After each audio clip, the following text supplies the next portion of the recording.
The emergence of Japan. As a superpower in 40 years, under the Meiji rule, hey there, welcome to our channel. The thought must have crossed your mind. When or how did the Japanese civilization become so powerful in such a short span of time? Well, there was actually a lot going on during 19th century Japan when the nation was unified under Emperor Meiji, a period which was known as the Meiji Restoration. But what was going on behind the scenes?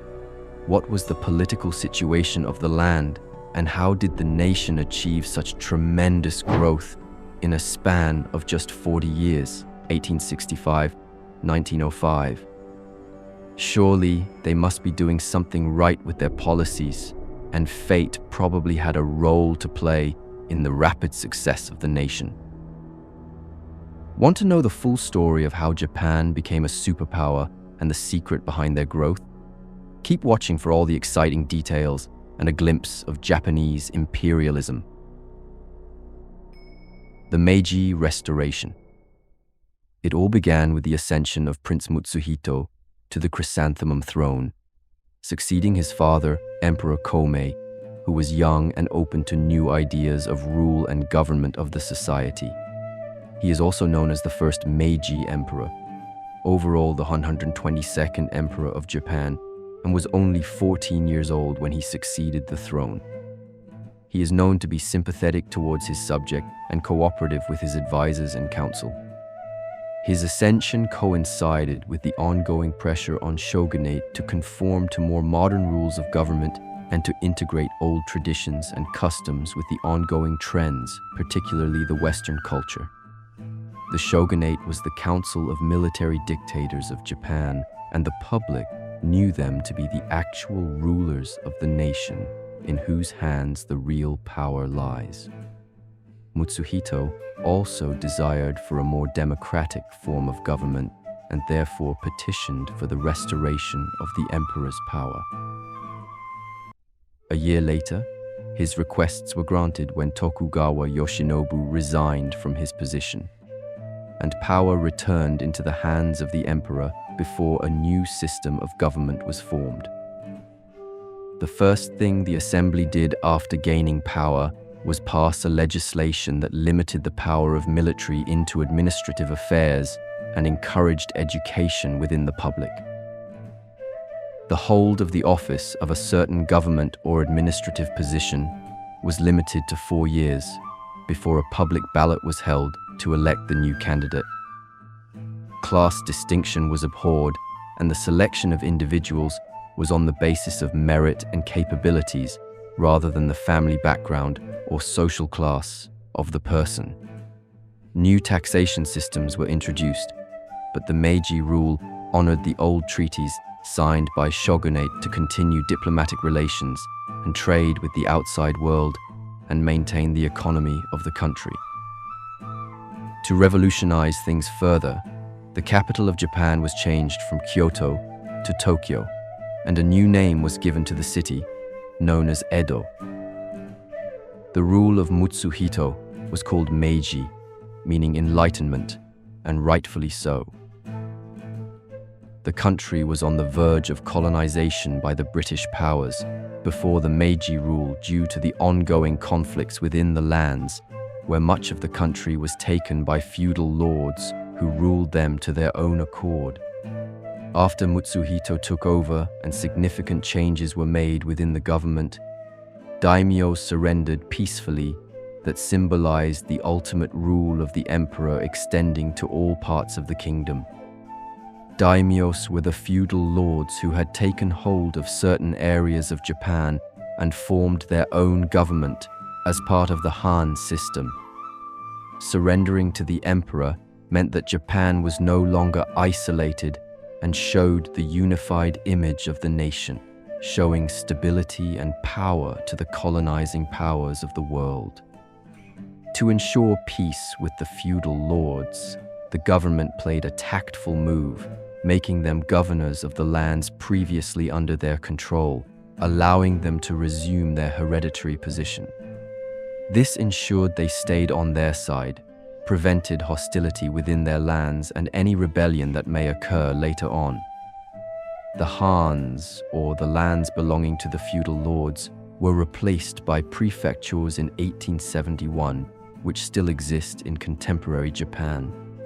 The federal government continued to perform their duty with efficiency, resuming their respective roles, including the samurais who received their stipends on a regular basis. Along with these administrative reforms, Japan was also going through an ideological change in terms of religion and beliefs, specifically within the government sector. There seemed to be a shift from Buddhism to Shinto in the state affairs, where an office of Shinto was constructed, ranking higher than the Council of State. Even if it was reduced in position in later years, the Shinto teachers were respected by government officials, and some of the sects were given state recognition. This could be seen as reverting back to old Japan and a certain oppression of Buddhism, which was an important part of shogunate rule. However, the religion continued to thrive in its own way, since theology was now viewed with a broader perspective, and the society had become more civilized with the spread of education and a certain level of impression of the Western culture. Politics. Like all governments, the Meiji rule had to deal with criticism, and a pretty strong one too. A favored leader from the province of Tosa, Itagaki Taisuke, had resigned from his position in the government after the Korean affair. However, during Meiji rule, he decided to rejoin politics, where he formed a school and a rebellious movement against the government, where he disagreed with the way how all the power had been handed down to the emperor. He called for the formation of a constitutional monarchy that would devise the rules of law and government, along with the legislative assembly. In 1874, he called for the immediate establishment of a government with representatives from the public. During this whole ordeal, a series of laws were passed down concerning land and taxes that legalized private ownership. The price of land had reduced and could be bought at market value. Itagaki had rejoined the Council of State, and being dissatisfied with the work of the government, he organized a protest against the imperial rule, calling for a democratic government. He soon formed a liberal party called Gyuto, inspired by Western ideology and principles, which led to the formation of another opposition party called Rikkenkai Shinto, or the Constitutional Progressive Party, by Okuma Shigenobu. The government needed an organization which could forward their stance and perspective, so a pro-government party was formed with the help of bureaucrats, governors, and other officials that represented the government to the public. Political distress was inevitable after the onset of this menace, where nationwide protests were held in opposition to the government, some of which would turn violent, a phenomenon which resulted in more restrictions. The unity between the opposition parties also began to deteriorate, which stopped them from progressing any further with their objective, causing Gyuto to divide and Shigenobu to resign from his position as president of the party. However, the imperial government knew that they had to form a constitutional government sooner or later, keeping in mind the political situation of the region. Several disputes were going on within the government, of which the Korean affair was the most severe. A prominent leader within the government had been talking about a constitutional government before 1874, which was before the opposition parties were created.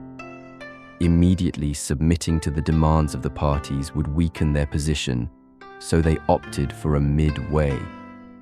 During the Osaka Conference in 1875, an independent judiciary was formed along with an appointed chamber of elders from whom the legislation would be approved. Soon after, prefectural assemblies were formed by the governors, which proved to be a milestone in the formation of a national government. Although the government claimed that it wasn't against the formation of a parliament, its actions proved otherwise. It continuously suppressed the voice of the public speaking against its rule, increasing press censorship, and limiting public gatherings to a minimum, where an official permission was required for a gathering of more than a certain number of people. Shigenobu continued to speak in favor of a British-style government, with political parties and a cabinet, but his requests were dismissed and led down to the fall of his political career. The structure was laid down by the conservatives, namely Ito Hirobumi, which was heavily endorsed by the German-style constitution. This was mainly because the government representatives charged with the duty of devising the constitution, especially Ito, had spent a good measure of time in Germany, studying their rule of law and government, and therefore declared others as too liberal or too controlling. For example, the French Constitution, which was favored by Itagaki. Along with the establishment of a new form of government and a change in a few ministership positions, like the abolition of Minister of the Left, Minister of Right, as well as the Chief Minister, a Supreme War Council was formed to ensure leadership stayed within the hands of the emperor. Yamagata Aritomo was in charge of forming this council and became the first constitutional prime minister of Japan, who was quite an influential figure even before holding this office. He laid the foundation of a modern Japanese army where its hierarchical structure was formed, keeping in mind the French style of staff organization within the army. The plan was officially put into action in 1890, as the cabinet was formed and led by the emperor, the Privy Council, and the Prime Minister, where the emperor remained the head of state. The House of Representatives held a small percentage of the population, mainly middle-aged wealthy men, who were under the House of Peers, in which most of the members were appointed by the approval of the emperor. It was clear that real power laid in the hands of the ruling class, who were in close contact with the emperor and ultimately spoke and acted out on his orders. With the passage of time, the power of the political parties grew and had a larger role to play in the government of the nation, where most of its matters lay in the control of the prime minister. Class distinction had almost eliminated through the representatives of the public in the government, and the samurai had lost their power as the influential military class. The drastic political change the nation went through during the Meiji era cannot be denied, where Japan maintained a necessary level of political stability while steadily progressing towards a more democratic form of government. Society with the steady evolution taking place in the political regime of the land, the changes that took place affected the society in more ways than one. This included their lifestyle, fashion, education, and the steady eradication of the class distinction within the social structure. The Japanese people had become modern and in sync with the Western society. The people who previously served as the nobility and their duty to the empire, such as the samurai and the feudal lords, were given new places within the government, where the hierarchy was organized into 5 ranks, namely the prince, marquis, count, viscount, and baron. The discourse of the society was renewed and liberalized, and an essay was published in 1885 by Yukichi Fukuwaza with the title Leaving Asia. The title itself suggests a departure, potentially from the past, where the content emphasized on breaking ties with neighboring Asian countries, who were bound by backward traditional values and therefore inhibited the growth of the nation. These included Korea and China, one of which they had already debated on taking over. Japan should instead pursue their interests with the Western countries and follow their ideology and principles to ensure they stay relevant in the international society, as well as secure powerful allies. The Meiji era was a relatively modern era in Japanese history and was rightly called the Enlightenment era, where new ideas were not only taken more leniently, but were also heard and given consideration, implying the free society the people got to live in. Their voices were heard, and the public became more empowered as a result of growing education and integration of technology. Since discourse, whether written or spoken, has its power, the essay ultimately made its impact on society as industrialization grew and also hinted at the future colonialism of Japan. Along with this essay, many other works of literature were published during the era, including stories and other rebellious works by writers, journalists, and politicians. Political movements were organized by the general public as well as politicians, in which the freedom and people's rights movement gained particular prominence, bringing out groups of interest, including women and other social activists protesting for their rights. The Victorian era of Britain held a great influence over the elite class of the Japanese people, in which they adopted their style and taste in clothes, architecture, food, and many other aspects of life. The traditional tunic of Japan, the kimono, was produced through industrial means and dyed using modern methods, integrated with Western style and print. The textile industry also became a means of the largest exports of the country, where the tunics were being produced on an industrial level and therefore on a larger scale, which meant that more people could afford them. This resulted in a relatively faster pace of clothing trends that were coming out every day, and people were determined to buy them to stay in sync with the contemporary trends. Western style of clothing was encouraged on a government level, replacing kimonos at workplaces and official gatherings where suits and ties were preferred over traditional garments. Kimono reduced down to a more casual wear, and people continued to don the garment within their homes and for everyday wear by both men and women. However, during the last decade of the 19th century, kimonos made their comeback in a more than favorable manner, reintroducing themselves as homongi, allowing the garment to be worn outside homes and in more formal settings. The fabric used to sew these garments was mostly chosen in bold colors and intricate embroidery. The design of the traditional wear differed slightly for men and women, where the women wore an under kimono, often with starkly different pieces of fabric sewn together in terms of color and patterns, making a bold impression on the onlooker, while the men wore a highly embroidered inner kimono underneath a simpler outer kimono. These garments not only became a source of the largest exports of the country, but also served as an international symbol, impressing rivals and allies alike. Economy.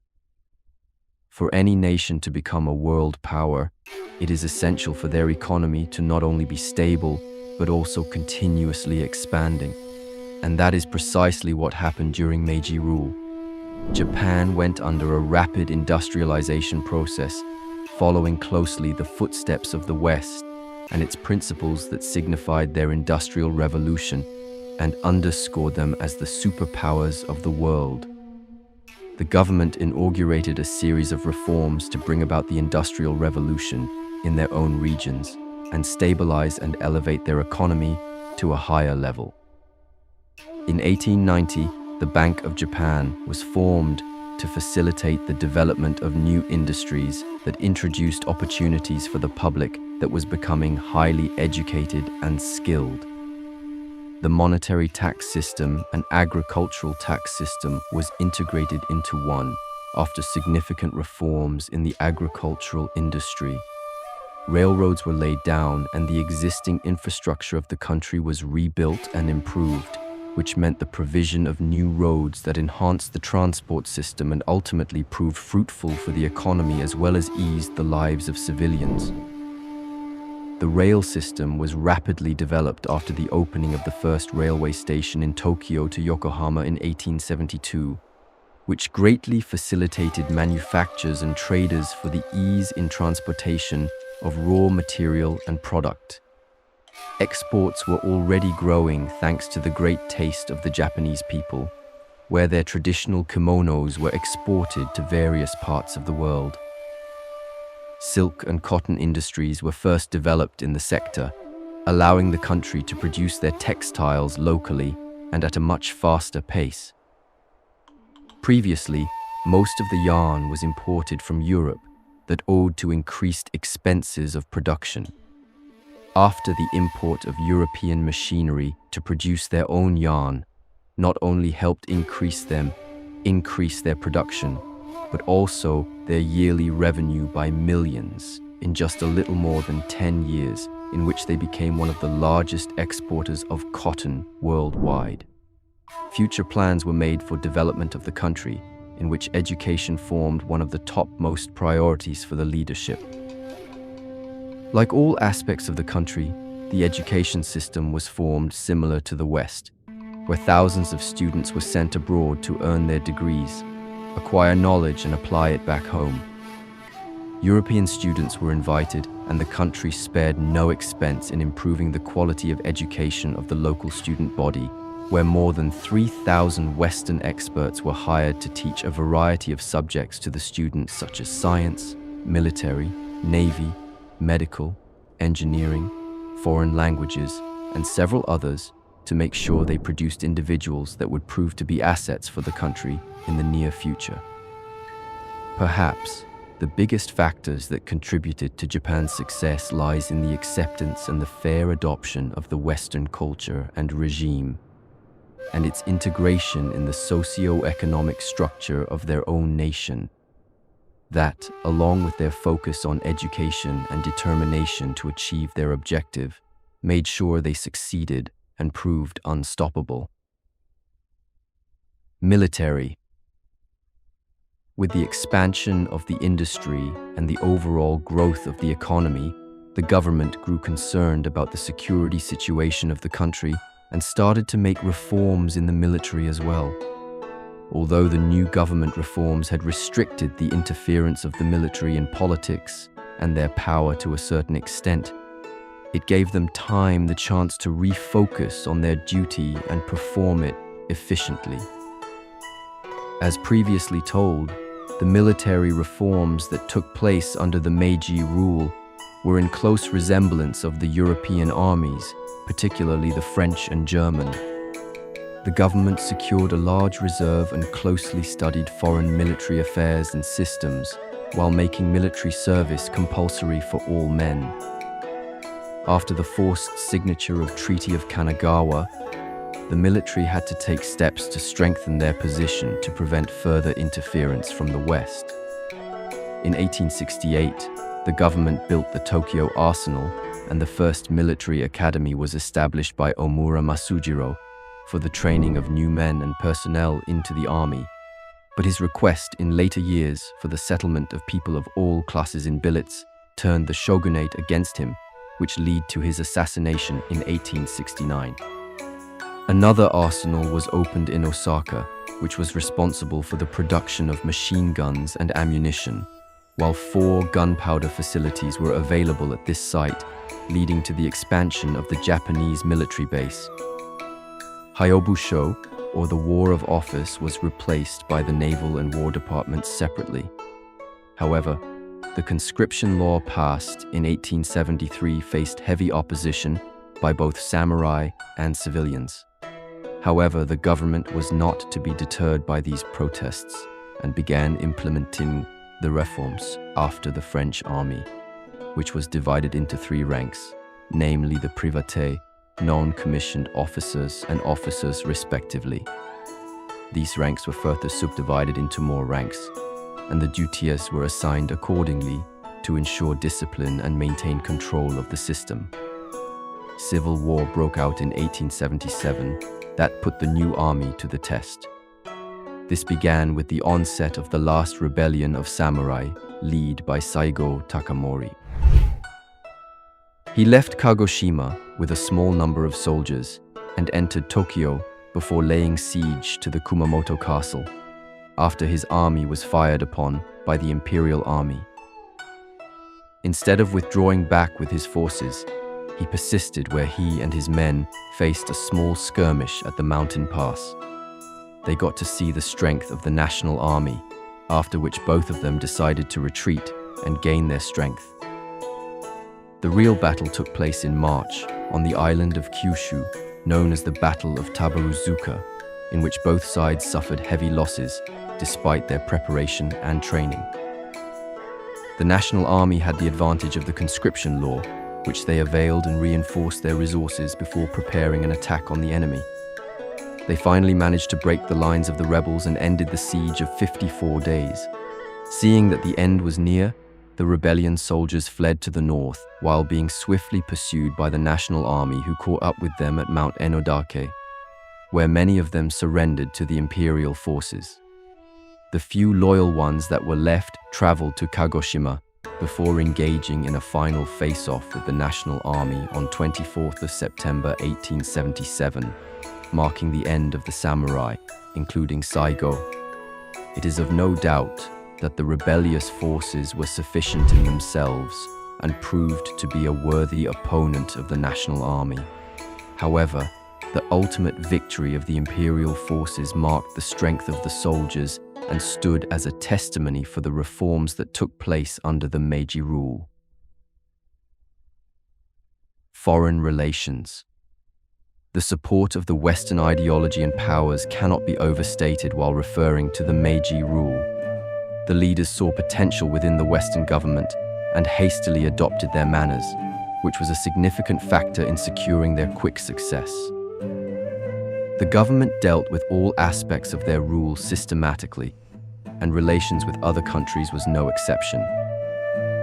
Meiji rule engaged in several wars during its reign, including the Sino-Japanese War in 1894, from which they emerged victorious, and Sino-Russian Wars in 1904, from which they emerged victorious, establishing their status as an international power.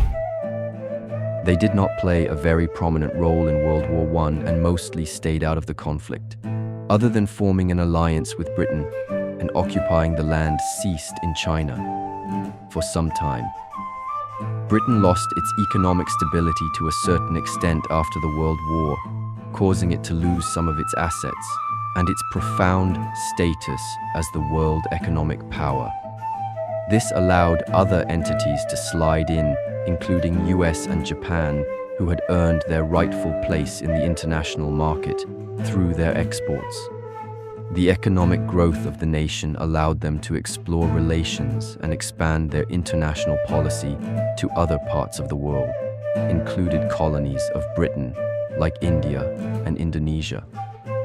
Ultimately, the foreign policy under Meiji rule proved fruitful, garnering the powerful image of the nation in the international society. Conclusion. Although the Meiji rule faced a lot of challenges, both internal and external, where they had to face a lot of opposition from shogunate and other rebellious forces within the nation, the government managed to handle these problems effectively while actively implementing reforms decided within the cabinet. One of the reasons behind this may be that the interests of the government and the public were one, the success of Japan and the formation of a democratic state. The imperial powers took heed of the demands of the opposition and provided a midway upon which their requests could be met, while maintaining their rule and preventing anarchy. The westernization of Japan and the Industrial Revolution that preceded may be the most dominant factor in sealing their success and establishing them as a world power. Want to hear more about such facts and figures that have helped shape history as we know it? Then what are you waiting for? Subscribe to our channel and don't forget to give a thumbs up if you enjoyed this video. See you in our next one.